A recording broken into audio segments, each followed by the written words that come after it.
Can you just, come up with a better podcast theme? Hey, can we just get this thing started? Can we just start the podcast? Can we just? Sure. Let's do it.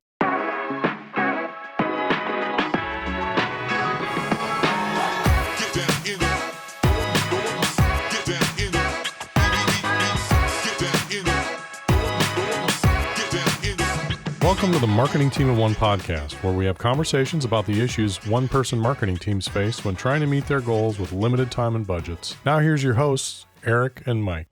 Hey, Eric. What's going on today? It's another day. I'm just triggered, Mike. You're just triggered? What are you triggered about? Well, I know it sounds like I just reduced being triggered with the word just, but it's my own brand of being triggered, honestly. I'm triggered by the word just, and it happens so often. Yeah, I'm just triggered by the word just. Can't you just let it go?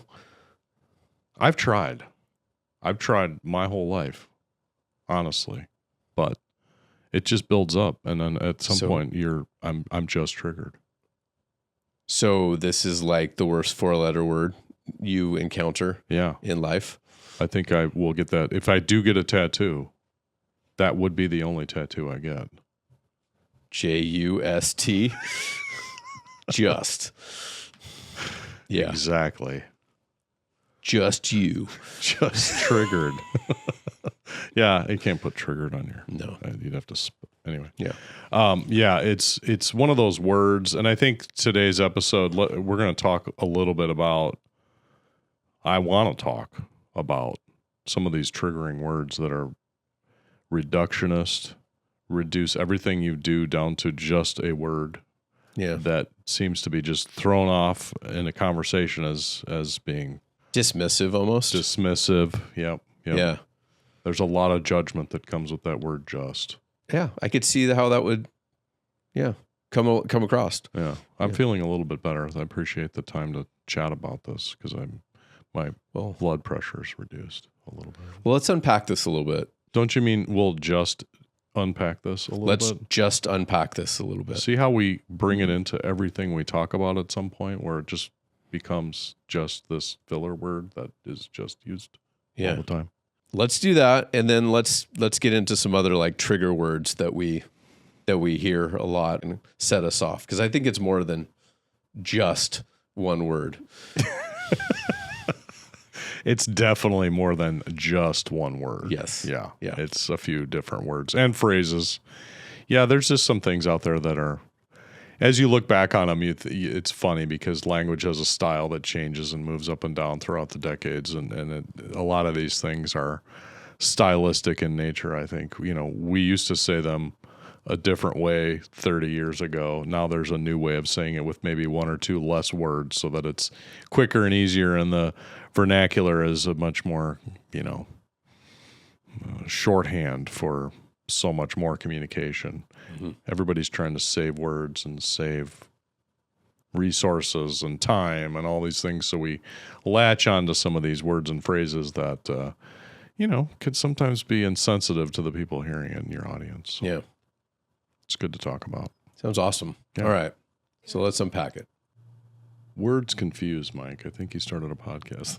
Yeah. Grunts are better. Yeah. Microaggressions. That's what the word just represents, doesn't it? It is. You'll be able to fit it in, I think. The word just is used to lump in a lot of different types of activities. And some of them are hard and some of them are easy. Yeah. And we tend to lump the word just with everything that's easy. And so there's already built in this implication that there's no effort involved in doing anything that begins with just. And so when there's requests that come through from leadership, stakeholders, can you just, if it's go unplug that cord, okay. But if it's just go build that website and then put together that just go do the email campaign, But it's never really that simple, right? When those requests, I think a lot of people would never say, can you just build a website? It's a more complicated thing. Like, I don't know why this is so hard. Can't you just take all their information and then send an email to all of them on a weekly basis and get that done today? So in that instance, you're kind of exploring the idea that somebody is making a lot of assumptions on that. There's a disconnect between what the work it takes, right, and the complexity that might be in there. There's 1,000 steps to that. And I think the more I think about it, I think a lot of times I don't think people use it in a demeaning way. I don't think people mean to do that. Sure. I think it might be a sensitivity, a hypersensitivity on the part of the people who don't feel like their role is understood. That's a great point. And I think that's probably a common thing that many marketers, especially solo marketers, small teams, run into that friction a lot, where people assume that everything they do or parts of what they do, a lot of what they do is super easy and they can just push 2 buttons and it's all finished. But Beep, bop, beep. Done. Yep. Step 2, profit. Yeah. That's how we do things. Yeah. Yep. Well, how would you solve that? I mean, how would you kind of fix that? And is it something that we need to have the word police out there on stakeholders and leadership saying, okay, when we use the word just, we can only do it in these kind of situations? I'm on my feeling on it is that we need to maybe let it go and keep it as an inside joke. I don't think attacking people at the point that it's said is good at all. You're not going to have a good outcome out of that. Like, take a breath, take a pause, and be like, they don't understand. Right. Or maybe they understand really well and you don't. Maybe they have some expertise to where they totally understand what they're asking is fairly simple and straightforward. So just maybe applicable. Well, and they might have some previous experience doing that thing, whatever it is. And so in their mind, because they've done it 5 times or 20 times or 100 times, they've reduced it in their own mind. Going back, though, and looking at it maybe from a perspective of somebody who doesn't have that much experience doing it, they should maybe be more sensitive to that, because I know I've made that mistake where I've assumed people can do certain things quickly and easily because I've done them 3 times and now I can do it quickly and easily. But the first 2 times were not quick and easy, and there was a learning curve. It's kind of a filler word. True. Don't judge people too hard on a filler word. Are you going to judge me for all those boy. I use just all the time. So do I. All the time. All the time. It's more like when it's matched up, it's a mismatch of what the request is. That's when it gets heightened. If I'm on the receiving end of just, it's almost comical to me. Can you just? I'm like, okay, I'm going to swallow that. I'm not going to call somebody out on that. And then I'm going to go silently rage. Or I'm just going to laugh it off. I'm like, oh gosh. It's an annoying word. It can be an annoying word. It puts something on the other person, especially if their sensitivities are tuned to it. So on the flip side, I know I use it a lot, but I do try not to.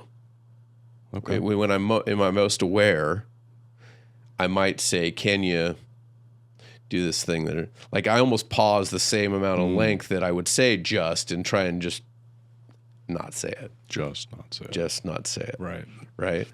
Perfect. But yeah, I don't know. I think it's just, my thinking is back to the whole, if somebody says it, calling somebody out right away on it and getting a call to arms, it's more complicated than that. Why are you, there's a misunderstanding there that needs to be worked out. I think, and lately, I think the way I've been trying to handle it is because I think my radar is heightened to it, knowing that I've used it as a weapon of mass destruction at times, that I need to make fun of it. And that's, because I'm still going to use the filler word. You're right. And some of that is, me reducing what I think is a trivial effort. Yeah. I mean, it's not a trivial effort. I mean, every effort is not trivial. There's something involved. There's learning, there's practicing, and then getting expertise around it. So I do catch myself saying just, and then I'll come back and say, just. Yeah. And try to lighten the mood a little bit, trying to give some compassion to the people that I'm talking to about this, because I do want people to understand in those critical times when they say, just do the annual report or just do all the analytics on my website for the last 2 years. There's a point of where you can use that, and if you just come back to it quickly and just say, oh, okay, I'll just do that, it's probably going to be a positive experience, and then people will have a little bit better understanding, or come back and say, well, that's not a real just. There's some effort that's going to be involved in doing that, and so maybe those are constructive ways to handle that word. Yeah, the more I think about it, it comes down to misunderstanding. If you're on the receiving end of that, I think some of the things you could do instead of combating it right in there and say, don't use the word just, right? Because it's one word. It's not right. But maybe there's some education into like how long some of these things take, or unpacking that a little bit. Like maybe you would say to me, hey, can you just do this thing? I'm like, well, yeah, but that means that I would have to do this and this and this, and it like use that as an educational thing to kind of like build that misunderstanding thing. And then maybe you've got it figured out. Maybe you know how to do it, and maybe there's a skill gap that I don't know. Well, that's the point. Right. And then you, by me unpacking it for you, you were like, well, yeah. And then you see where you were going to do this. I think we could do this thing, and that would save you some time. Or you can do this thing, or you could just try not to add more justs to the just pile. But maybe I think there's a lot. A lot of it comes down to misunderstandings. Yeah, it goes both ways. I like that analogy, because you can top down. Oh, well, I assumed it was this way, and this way. And then maybe it's the job of the person taking those directions or whatever to explain to them all the steps. But then also that could open up that conversation for that stakeholder or that leader to say, oh, well, my understanding was you can use these 2 tools and it'll do these 5 steps for you. And that person will be like, oh, okay. Maybe during the conversation you put a star by that and come back and visit that just comment, and not to point out, hey, don't use the word just, but just explain that. Use it as an educational time to learn more. And I think that tactic might even work for people who don't have skill in that same thing, right? Like, so if you've got a manager or somebody who's looking at, who says, can you just, and they're coming from they've oversimplified it because they have no idea what's done. If you do unpack it for them, they might soften their stance and go, oh gosh, I didn't realize that's all involved. Just by itself is fine, but just has other implications. That it'll be quick, that it can be done efficiently, that it's not a speed bump to getting other things. Right. And if those are true, like those are problems, then just isn't applied anymore. And that the person saying that might not know that. So educating them on the steps in a way like, yeah, I hear what you're saying. I'm just going to play back for you what I think we need to do to make this happen. Just talk through the steps. Just talk through the steps. And that's where it really comes down to, I think it opens up for a little bit better collaboration as well, because there can be opportunities then highlighted within that clarification conversation where, we don't need to do that part of it. Maybe somebody sees like, okay, well, let's pull this out, and then we don't have to do that part, and that'll save you time doing X, Y, Z. Yeah. And then you can move on to meeting all the goals of it by paring down if that just situation is a little overwhelming, Yeah. Rolls downhill, right? Like, and a lot of times if you're at the bottom of the hill, that's where it's all going, right? You're the last person to deal with this thing. Yeah. You're pushing it over the finish line. For us, we're in client services, and a lot of the time we would be down there. When you start hearing just from people who maybe don't have their stuff organized, it adds more stress to the situation because there's a misunderstanding of what needs to be done. There's time pressure.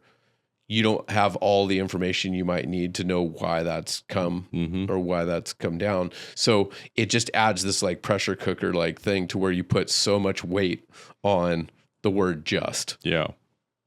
And maybe that's not what, maybe they just used it as filler, it's, They just used it as filler.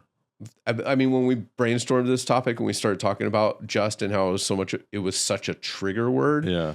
I was trying to think, why is it so much a trigger word for a lot of people? My take is you're not going to be able to change the words people use all the time. Yeah, that was kind of my point about the word police is like, of course, we're not going to be changing that behavior. Yeah. Just putting a different kind of angle to it and highlighting it as something that when you do just say it, that you bring light to it, or if it is something that is triggering and try to make it into a positive. I think that's the important thing about any sort of those types of trigger words. I think it's tough too when you've got dependencies that you're not in control of to accomplish certain goals. It's a really difficult thing to, some of our projects that we work on, they're collaborative and they rely on us using a lot of different people. And when some of those things break down for whatever reason, people or just situations, timing, whatever, that puts added stress to things. So the just then really stings even harder, like you just illustrated. If someone is trying to reduce down what you do into the word just, they might be, but I don't think it's as intentional as maybe it is. So I think if you can give them a little bit of grace, but then also kind of educate them on why that isn't as simple as it is. I think it's a pathway to understanding for everybody, and maybe and awareness, like self-awareness, like maybe I don't know everything. Maybe there is an easier way to do this. Maybe there's an angle I didn't think about with this. Well, and I think the other side to speak to that a little bit is about perspective, because I'm a creative director. I direct projects and have teams of people working on things for me, at all different times. And I look at things, my perspective a lot of the time is that kind of global vision of the whole project, or that 30,000 foot view. That there's another triggering phrase that people love to hear. So my conversations reduce down complicated tasks to simple phrases and say, you, photography, right? Yeah. You'll just do the photography? Yeah, I got it. You'll just do the videography? Yeah. So I'm reducing it by my perspective, where I have that larger view of whole projects, where I need to speak in terms of, chunks of activities. And so, yes, I do reduce them, and guilty as charged by doing that. But that speaks to my perspective on the project at that time. That's an angle I didn't really think about until you just mentioned it. It's that perspective of where you're at and what your role is, right? So if you're a marketer, the task at hand, just do the marketing. I'm going to get really just do the There's marketing, a button right? for that, right? Like, let's say you're a boss. The boss is thinking about marketing, sales, operations, finances. And so their perspective is, just like you said, they're reducing that down because that's just one part of everything that needs to work for the business to thrive. Whereas like with marketing, they're not, they might have some interplay with a couple of the other parts, but really that's their focus. Yep. So you're like, it can matter to the boss, all those different parts. It should matter to the boss, all those different parts, right? But I could see how it could be like, you know what? Just do the marketing. What's so hard? I could see, like, I hired you to do the marketing. What's so hard? I know. Just do the marketing. Yeah. And maybe they're just, it's hard not to say this word. I'm trying not to use the word, and it's really ruining me. It could be it's not occupying as much space in the brain. It's not that it's not as much important. It has as much importance. Well, and I think it's either a double-edged sword. I'm not sure on that, but let's think about that. Like, keep pulling on that thread a little bit.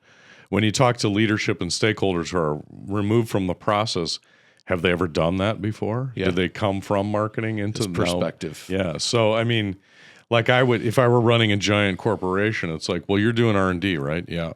Okay. You're doing marketing, right? I mean, you're just doing R&D. So like, yeah, I'm just doing R&D, I guess. Thanks. Like all of the scientists and great minds involved in that. Yeah. Just reduced down to one little word, I think we've kind of established that just is a strong trigger word for a lot of people. Yeah. Carries a lot of weight. Yeah. Maybe some, and a lot of people might not even know what they're throwing out there when they do it. As we talked about this word and talk about it, it's funny how we still just use just all the time to talk about just. It's like water and air at this point, right? I guess my big takeaway from all this is that instead of feeling put upon, if you're hearing that from people giving you, instructions or tasks, kind of reframe it and see it as an opportunity to build a bridge to understanding where it's coming from. The person saying it might not even know they're saying it, or they've got it really figured out in their head what it is. Maybe you don't understand everything that's there that would make it seem like a simple thing. I think we all have other like kind of trigger words that can really kind of get our goat in the middle of all this things. Knew I'd make you laugh at that one. Just so out of the blue. It's shocking. It's just shocking. I wonder if I would laugh so much if I actually had a goat. Would it be more personal? Yeah, you'd probably get pretty triggered, really. Yeah. If I said, hey, I got your goat, you'd kind of like, whoa, dude, come on, man. Yeah. What? What? Where is it? Where am I getting it back? Like, I need that. Yeah. It's part of my dowry. I think when I heard it when I was younger, I felt like it was like a piece of you, like your neck or something. Like, I got your goat. Yeah, and then I think it's like goatee. Yeah. Like you're grabbing me by my goat. It's like short for goatee, maybe. Yeah. Like that. Such a strange term. There's a lot of strange words out there that affect you in weird ways that surprise you. Yeah. So got your goat is a trigger word for you for happiness. I'm thinking like 50 generations ago, I was probably some big goat dude. So when I hear that now, it's like, I feel it like, genetically. We've talked about this. We think there's a lot of other like trigger words that we might have opinions on and everything. And so we thought it'd be fun to, pull them out of a hat and let's see what our response is. I don't know what any of the words in this hat are. So some of them may be, I may not have feelings, but I might have some strong feelings about other ones. So we're going. This is live, we're going to riff on some trigger words here. Live reaction. Yeah. To play off some of those. So YouTube am I reading trends. them? You pick one, I'll pick one. Okay. And then you go first. All right. Okay. All right. Performance marketing.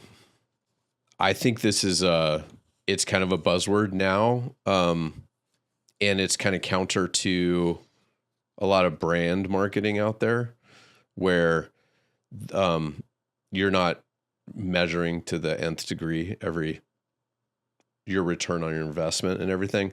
I don't get too triggered by this. I think it's probably it seems buzzwordy, but it sounds better to me than like direct response marketing. You're not triggered. I'm not triggered by this. Okay. I think I have heard it a lot more recently, but I don't think it's not that cringy, it's buzzwordy. It's slightly jargony. Slightly, but I mean, shoot.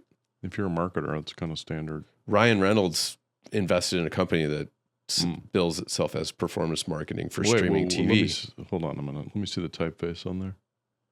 Okay, that's a nice typeface. Yeah. I'm triggered by typefaces, so that's where I'm going to be judging this, maybe more so than the actual words. So just warning. Wow. That you saying that's a trigger for me. So yeah, I know you're trying to goad me into this, but I'm not going to. Maybe that's. I don't know. You ever see some of those shifty goats who look like they're up to something? Well, their eyes are, they have the weird. Yeah. Like they're up to no good. Yeah. And they're usually up to no good. Like you got to keep those things locked down. They'll climb up a tree and jump roof to roof if they needed to. They're insane. Yeah. All right, ready? I think so. This one's my trigger word. This one's very topical, very of the times, very like VC language, bro talk in a sense. Growth mindset.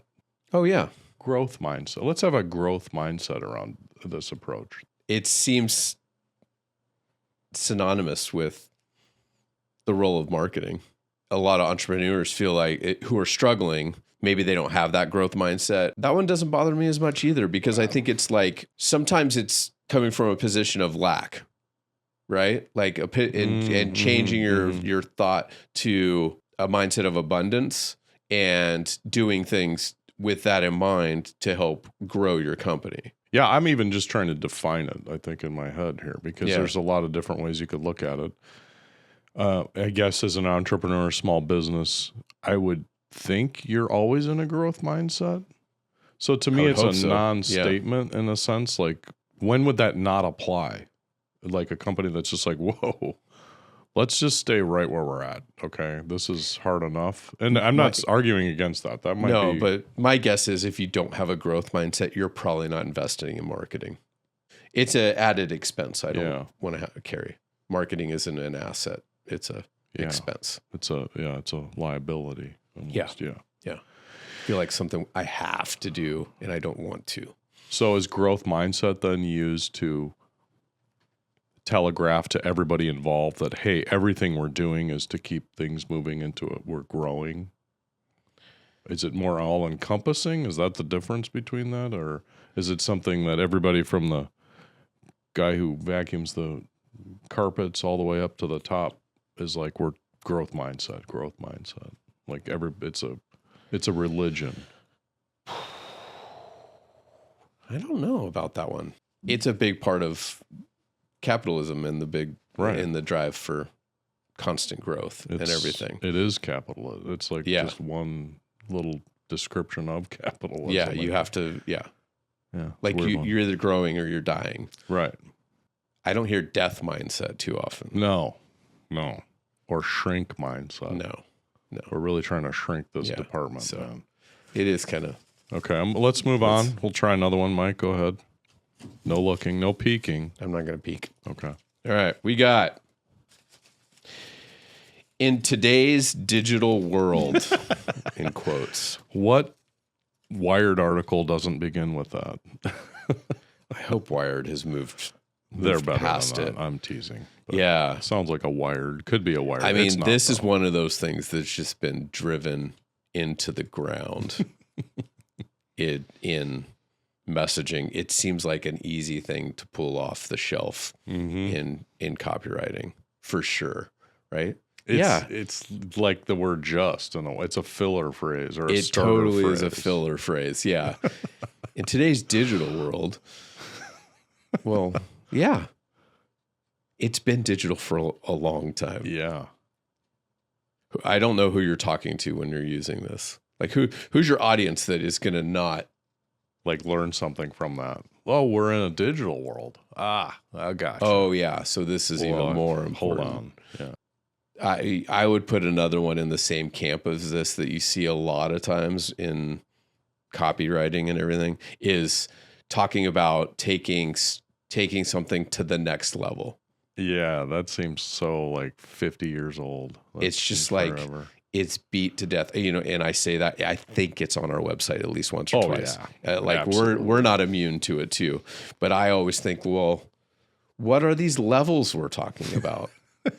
What, like, are they levels of volume? Like going to 11? Are we going to 11? Is it levels in like Donkey Kong? Yeah. Like I got to that next level. Look at me. Now I got a harder level. It just gets beaten to death, I think. Yeah. That's definitely.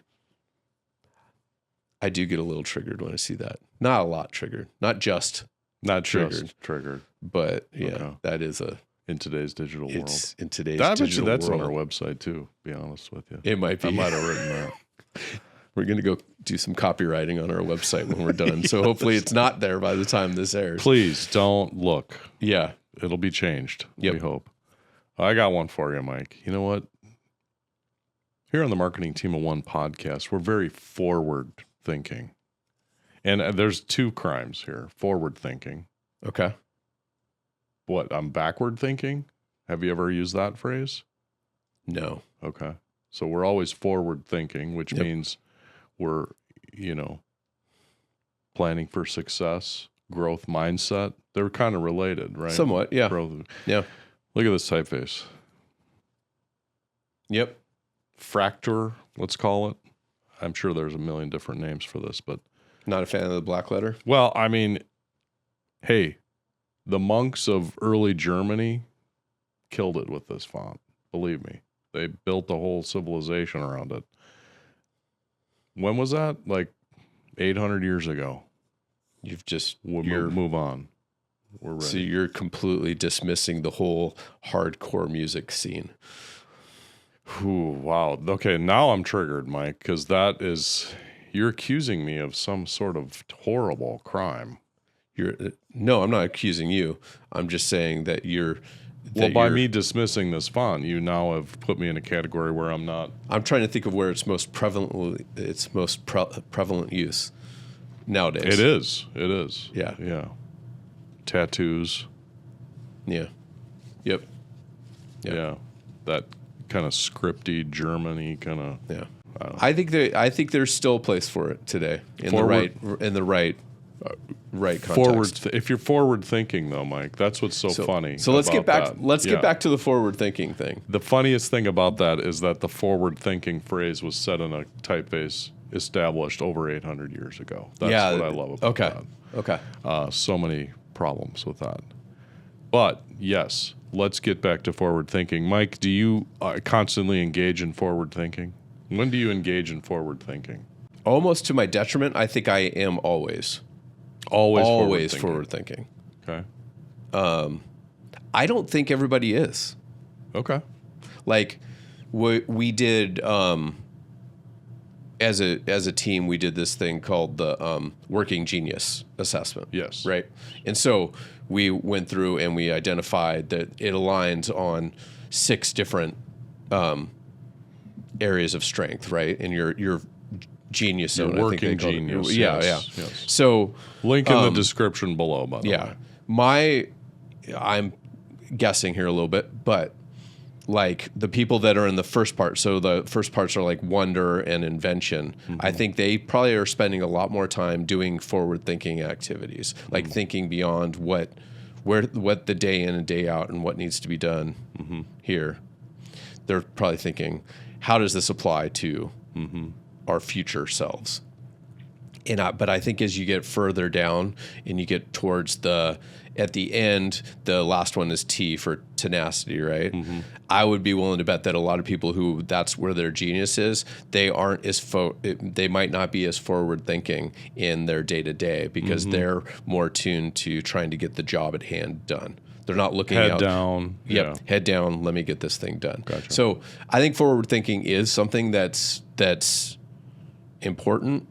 It's vital for a lot of people, but I don't think it's overused.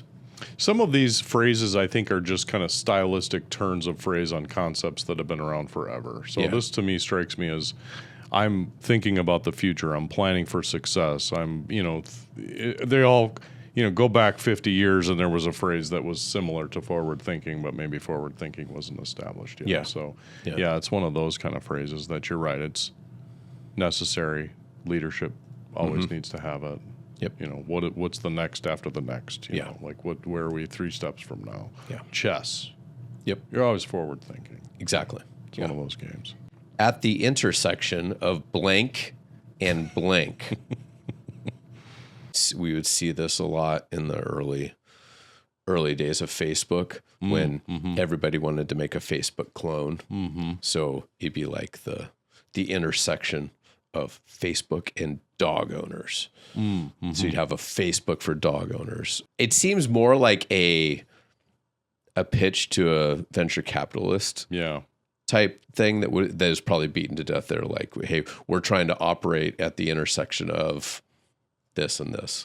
But I mean, there's strength in that because there's contextual knowledge that you can use as a short form way to get people to understand exactly what you're doing. I mean, that's what's nice about that phrase. It is. There's some shorthand to it. Like, I guess the funny part would be the divergence of what are those two things that you're placing, like you said, dog owners and Facebook, and you could push that out to even further extremes, We're at the intersection of avocados and grapes. Shall we pitch that maybe? It feels kind of gross. Little tiny avocados, like a whole bunch of them. Whole bunch. Maybe you eat the skins too. You don't have to peel them. And there's no pit. It's more the form factor of a grape. Yes.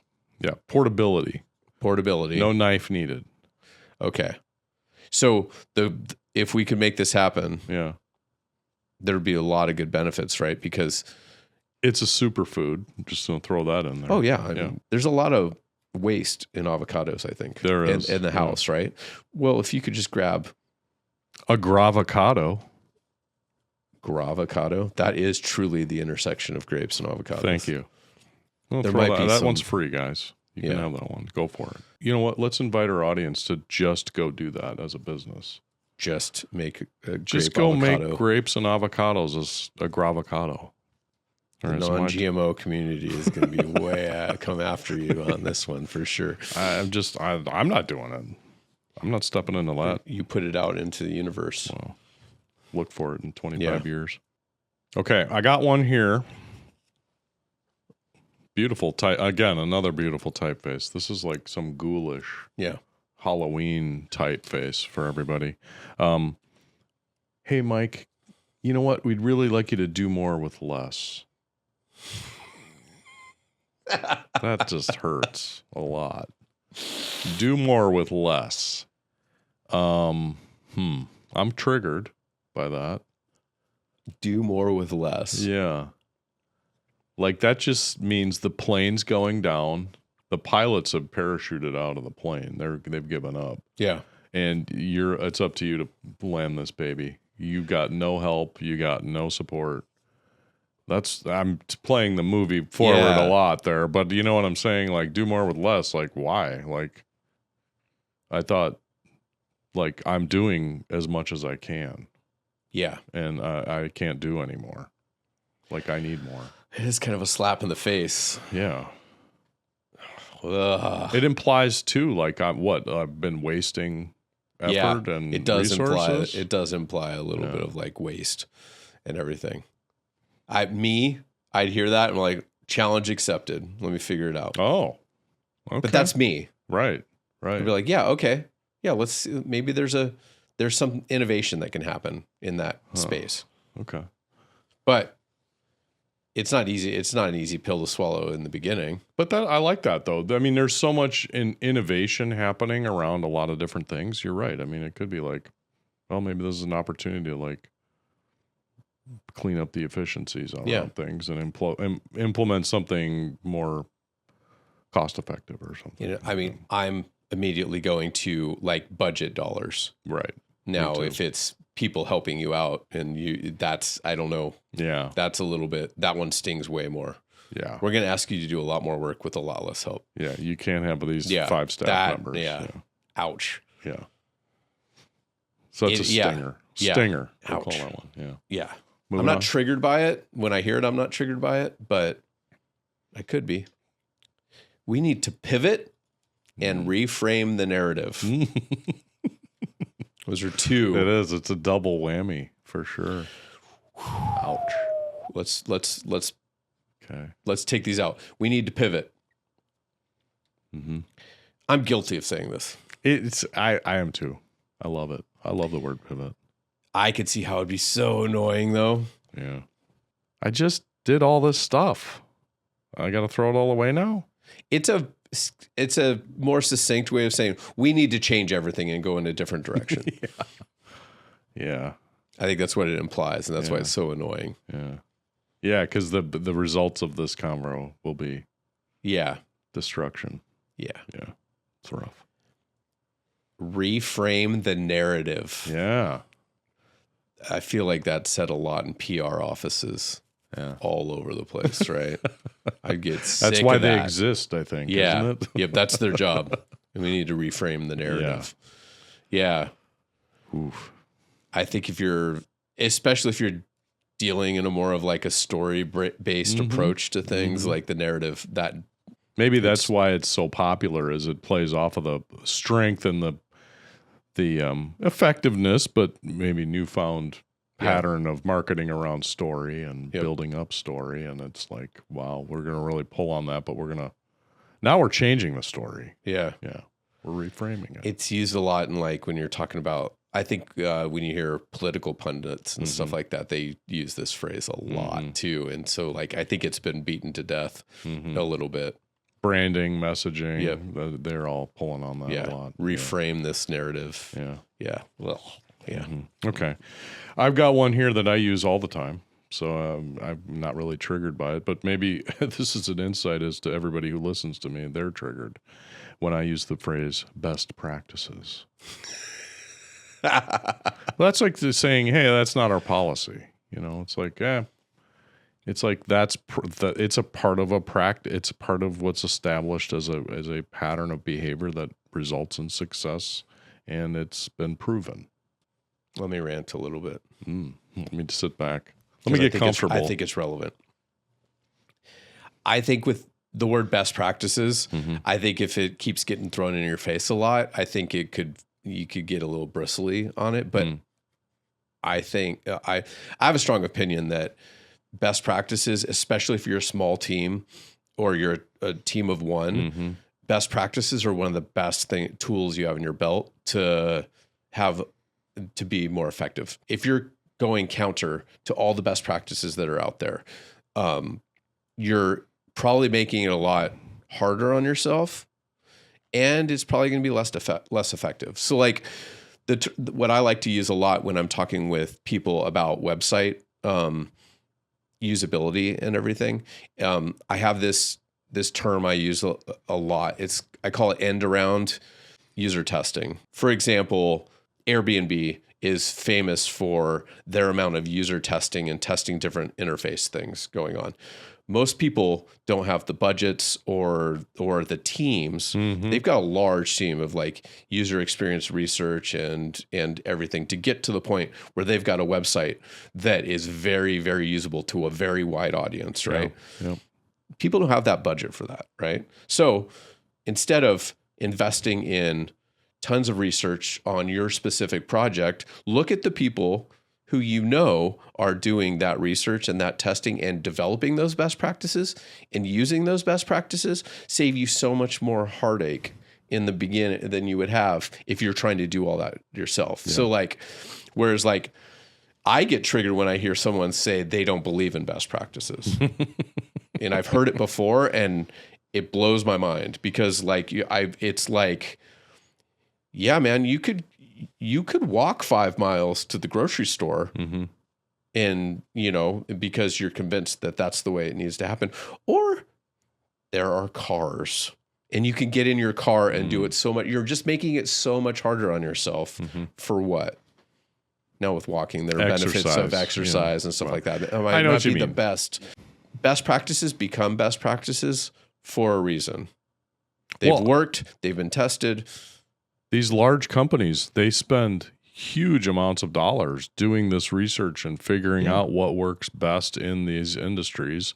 Why not use those as a model for everything going forward? Especially if you're a team of one where you've got very limited resources, like find it maybe not competitors. I mean, competitors are a good place to look, but like look at similar industries or I'm coming from a website perspective. Like when you're building out a website or designing a website, what are the tasks that people are trying to do? Let's look at how they did it. Why would we fly in the face of that? They've put millions of dollars in resources to try and get to that. Yeah, great solutions are usually built on the backs of other great solutions. It's just how it's been through time and memoriam as far as art, design, all that stuff is you build off of what's worked in the past. So there's certain things that just work. Yeah. Right. And so, go with the things that work. All right. I got one. Move the needle. Move the needle. Yeah. What is this needle? That's what I want to know. And what kind of needle are we talking about? Just how about do better, make more? Do better. Is there other wording you could use to describe increasing numbers, because that's really what it's about, right? Yeah, I mean, it's like people have hung up on this needle, this mythical needle that's out there. It kind of reminds me of icons that you see in software where the save button's a floppy disk. Yeah. And the fact that it's still, to this day, has stayed that. And when was the last time you used a floppy disk? It was like 2-3 weeks ago. It was a while back.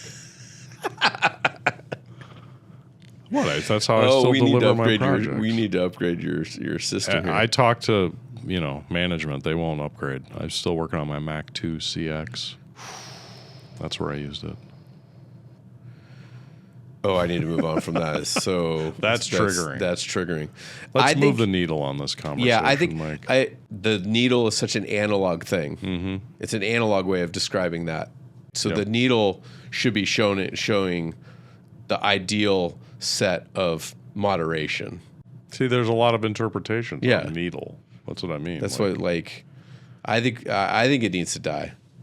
Take a needle out of it, because the needle is okay. How about we're just making an impact and we're changing things for better? Or maybe that's why it's just these vernacular terms that just imply like, oh, I know what that means. Okay, so you want me to change this so that we get more sales? I think there's so much of it is it rolls off the tongue so easy. Like instead of just saying, "Man, we need to improve these numbers."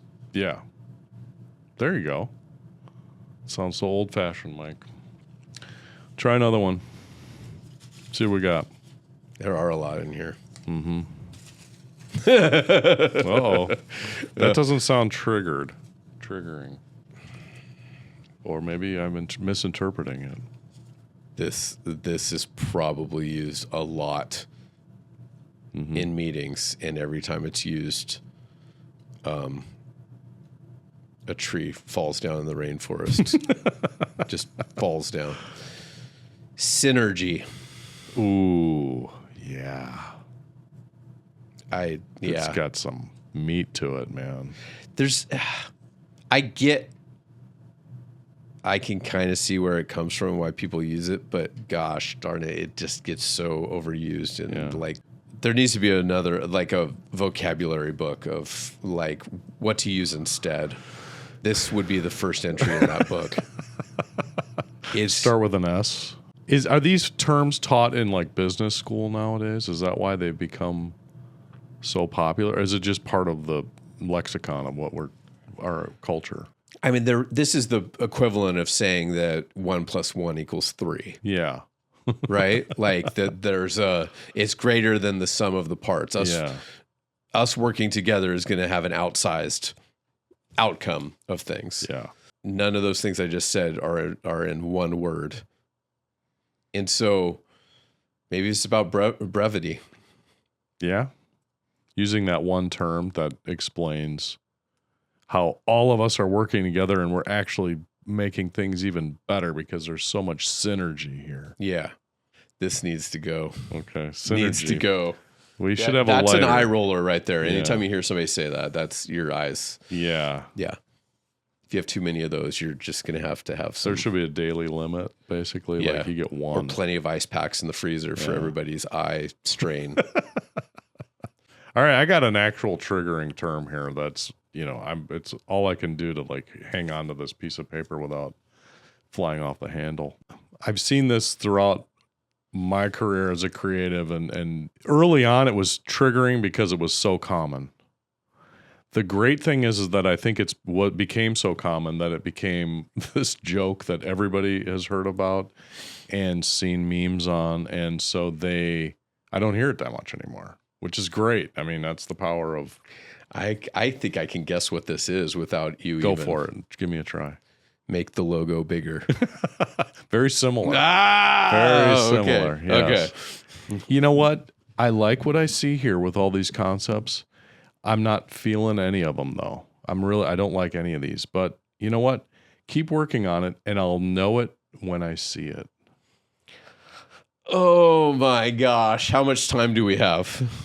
This could be a whole podcast, but it does fall into that just category of reductionist, like speaking in terms. Very close. They're siblings.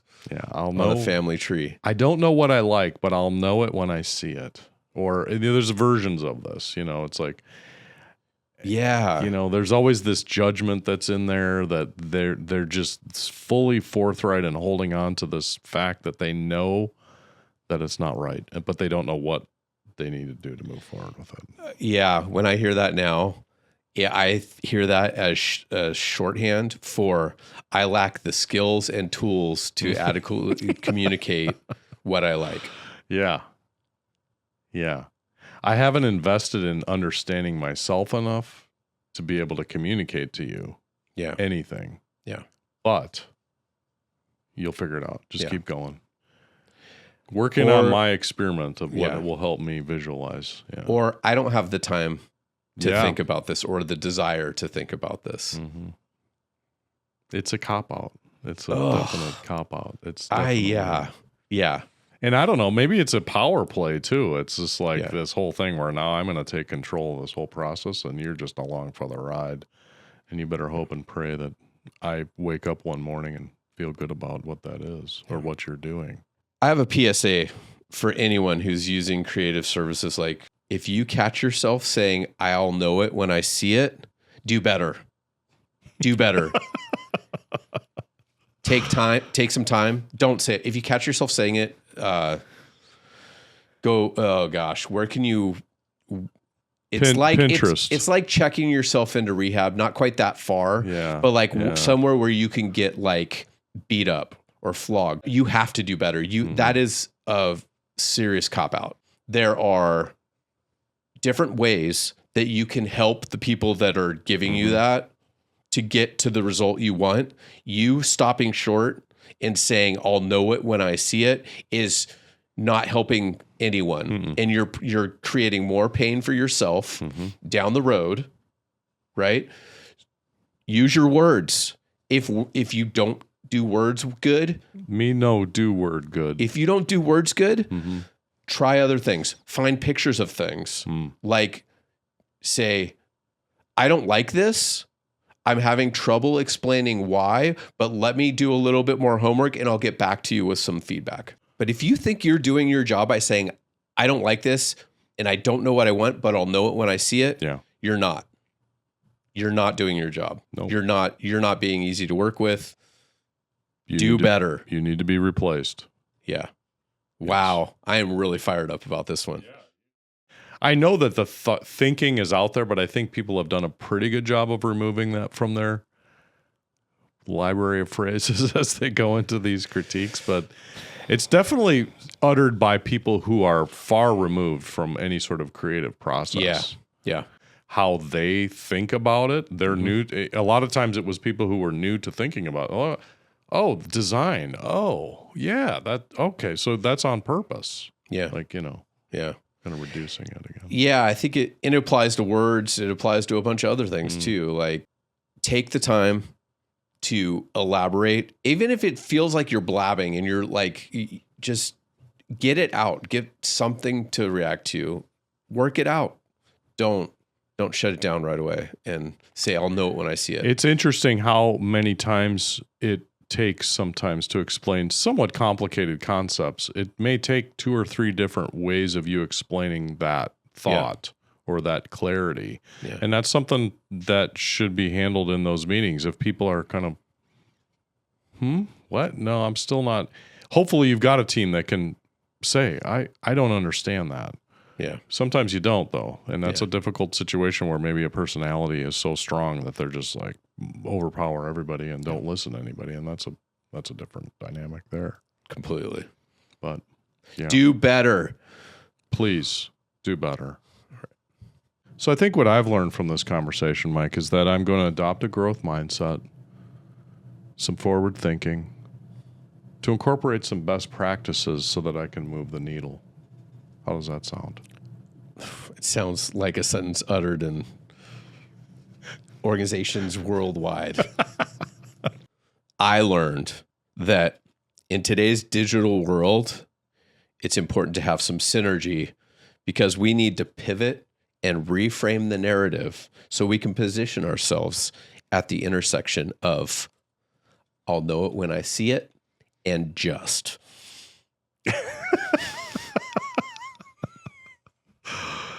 My nerve endings are just on fire at this point after hearing that last part there. But that is a very nutritious word salad of overused buzzwords. Delicious. A trigger salad, if you will. Trigger salad. Oh, my goodness. I think that, I've had enough. Honestly, I think this is a really good place to end the podcast. I think we can just wrap this up. I like the fact that we just did our next episode of the podcast. Now we can just publish it and promote it. I think there's a button to do that, right? Thanks for tuning in. For more information and other episodes, subscribe to the Marketing Team of One podcast on YouTube, Apple, or Spotify podcast networks. You can also chat with us on the r/Marketing Team of One subreddit or visit marketingteamofone.com to learn more.